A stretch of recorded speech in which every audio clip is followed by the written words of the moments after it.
Hello guys, welcome to automotive India review. कैसे हैं आप सब? ओके गाइस, ये मेरी तीसरी लॉन्ग वीडियो है क्योंकि अभी तक मैं शॉर्ट्स ही डाल रहा था ज़्यादा चैनल पे। तो अब Honda city facelift new launch हो चुका है। इसे हम फेसलिफ्ट ही कहेंगे, फेसलिफ्ट 2.0 कह लो इसे। क्योंकि जैसे कि 2020 के आसपास इसकी जनरेशन चेंज हुई थी गाड़ी की, और अब ऑलमोस्ट 6 ईयर्स हो चुके हैं। हमें एक फेसलिफ्ट पेज में मिल चुका था जिसमें थोड़े बहुत ट्विक्स थे। इसे मेजर ट्विक्स कह लो। गाड़ी काफ़ी चेंज कर दी है आगे बोनट से, और पीछे थोड़े बहुत माइनर से चेंजेस है।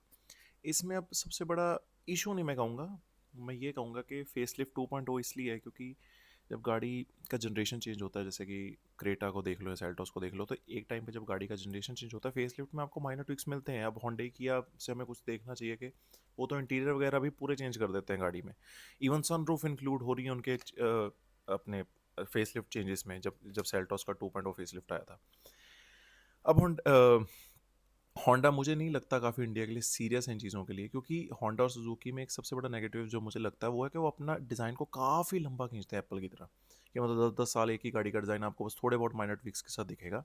हालांकि ये चीज़ अच्छी की है उनका उनका डिज़ाइन जो भी फेसलिफ्ट का आया है वो काफ़ी सटल लग रहा है। काफ़ी अच्छा लग रहा है डिज़ाइन देखने में, और काफ़ी क्रोला से इंस्पायर है। और मेरे को ये डिज़ाइन पर्सनली वरना से ज़्यादा अच्छा लगा क्योंकि बैठ रहा है एकदम। ये गाड़ी सोफिस्टिकेटेड लग रही है आगे से।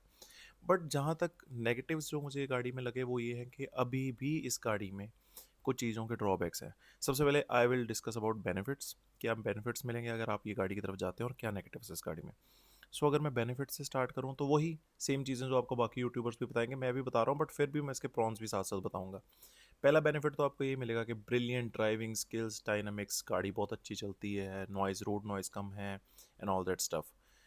बट गाड़ी जो 5 मैं आपको बेसिक बता दूं कि फिर मैं आपको एक्सप्लेन करता हूँ आगे कि जैसे कि ठीक है, होंडा की रिलायबिलिटी अच्छी है, होंडा की रिफाइनमेंट अच्छी है। पहले इन चीज़ों को बहुत कंसीडर करते थे, पर आज ये भी देखना पड़ेगा कि बाकी का कंपटीशन भी उतनी ही रिफाइनमेंट और रिलायबिलिटी दे रहा है आपको।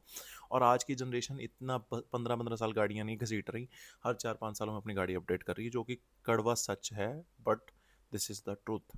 एंड सेकेंड चीज़, गाड़ी स्पेशियस है, इंटीरियर बहुत अच्छे लग रहे हैं। जो वाइट का कॉम्बिनेशन ब्लैक के साथ दिया है, इस बार बेज की तरफ ज़्यादा नहीं गए, वो भी बहुत प्यारा है। गाड़ी की ग्राउंड क्लियरेंस ऑलमोस्ट सेम है, 165 mm। और लेंथ गाड़ी की बढ़ गई आगे से 4594 mm, जिसमें व्हील बेस ऑलमोस्ट 2600 mm के आसपास ही है। तो बेसिकली वो जो बम्पर वगैरह को ट्विक किया है ना, उसके करके लेंथ बढ़ गई, और ये थोड़े बहुत से गाड़ी को कोई मेजर फ़र्क नहीं पड़ता। गाड़ी अंदर उतनी ही स्पेशियस है जितनी पहले थी। एडास अभी भी कैमरा बेस ही है, रेडार बेस नहीं है। 1.5 लीटर आईवीटेक इंजन ही आपको मिलेगा विद सेम पावर आउटपुट्स, और जो इनका हाइब्रिड इंजन आता है विद सेम पावर आउटपुट्स। बाकी ड्रॉबैक्स गाड़ी के ये हैं कि ग्राउंड क्लियरेंस का मैं चलो ठीक है, वो भी अब जो सेडान लवर्स है इसमें इतनी डिबेट वाली बात नहीं है, वो मैनेजेबल है, कोई बात नहीं है। अगर आप बड़ी सड़कों में भी जा रहे हैं, नॉट पहले भी लोग चलाते थे, not a big deal. But drawback ये है कि आप कंपटीशन को देखो।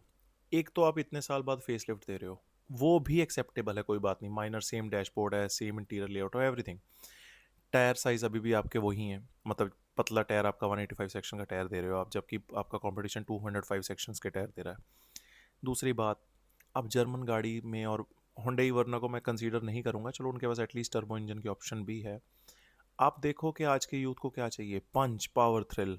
ठीक है, आप अभी भी बुजुर्गों के लिए गाड़ियाँ बना रहे हो। 1 लीटर का टर्बो इंजन दे सकते थे आप 3 सिलेंडर के साथ, फ्रॉन्क्स तक में आता है अब तो सुजुकी के लाइनअप में भी। आप 3 सिलेंडर का इंजन इंट्रोड्यूस करिए, आप 1.5 लीटर पे ही पिछले 20 साल से खेल रहे हैं, तो कहीं ना कहीं लोग होंडा से बोर होने लग पड़े हैं।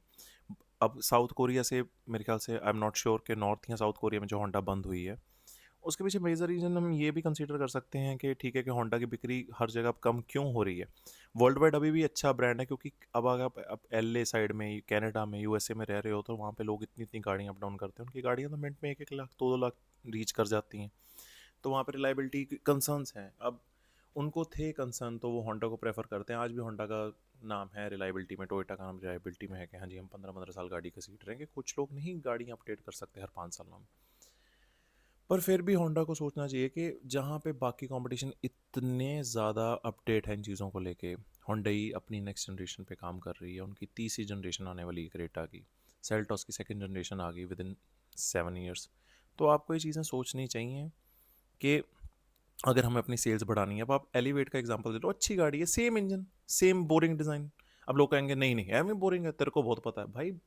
फिर अगर अगर सबको पता है तो फिर सेल नंबर क्यों इतने कम है? अब ये भी तो देखिए ना, हुंडई वाले, किया वाले पैसे तो नहीं खिला रहे हैं ना भाई। अगर टाटा की सेल भी बढ़ी है तो कुछ तो लोगों को अच्छा लग रहा होगा ना उसमें भी। तो होंडा इतना अच्छा प्रोडक्ट होने के बावजूद भी आज कहीं ना कहीं स्ट्रगल कर रहा हो, तो ये देखना पड़ेगा।